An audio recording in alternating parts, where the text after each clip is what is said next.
খালি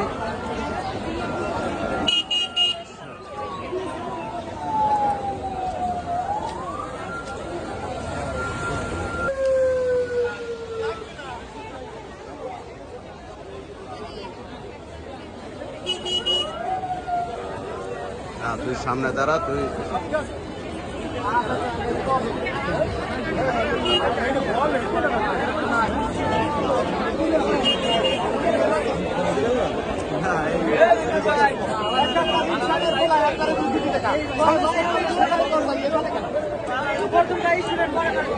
ভাই ভাই ভাই ভাই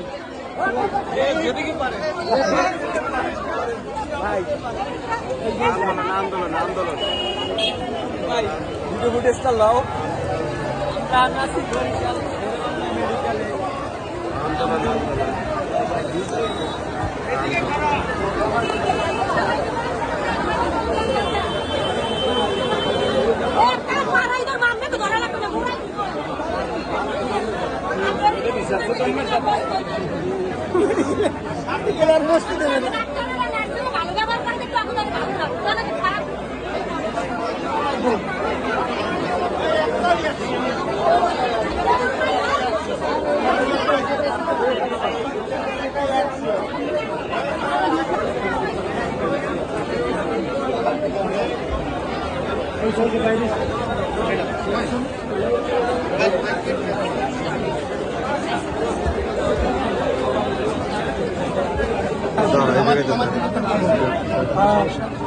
গত আমরা তার সাথে আসলে একমত, কিন্তু গত 2-3 দিন ধরে পরীক্ষিত করা যাচ্ছে যে তারা যখন কোনো রুগী ভর্তির দিকে যায়, ঠিক আছে, তারা যখন রুগী ভর্তি হতে যায় তারা বলে দেয় যে আপনারা ভিডিও করবেন, একটা ডক্টর কি ট্রিটমেন্ট দিচ্ছে, ডক্টর কি করতেছে।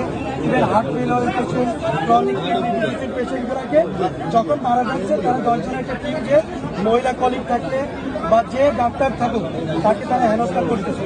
এই মতো অবস্থায় আমরা 15-16 দিন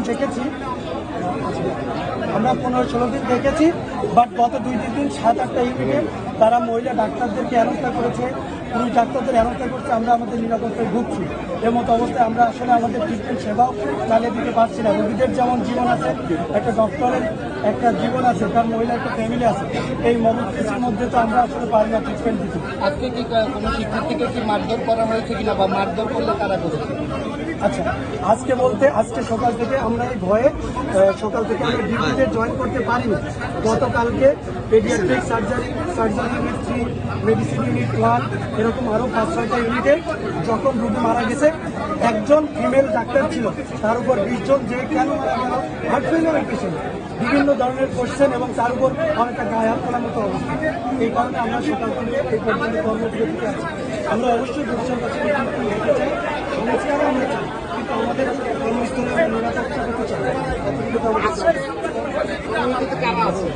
আমরা কর্মবিরতিতে আমরা 24 ঘন্টা আপনারা যদি আসেন, একদিন আমরা হাসপাতালে থাকি।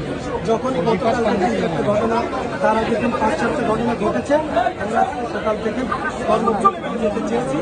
পরিচালক মহোদয় স্যার আমাদের নির্দেশ করেছেন, মানবতার কথাগুলো বলেছেন। আজকে কর্মসূচির পরে যদি অবস্থার একটু উন্নতি হয়, যদি মনে হয় যে আমরা নিরাপত্তা পাবো, সেক্ষেত্রে আমরা ফিরতে পারি।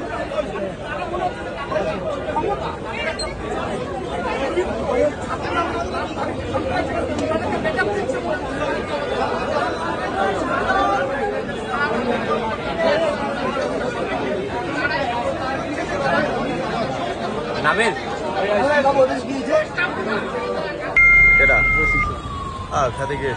আমরা ভিডিও করবো, কারণ আমরা একটু পুরা দৃশ্যটাই লইতে যেমন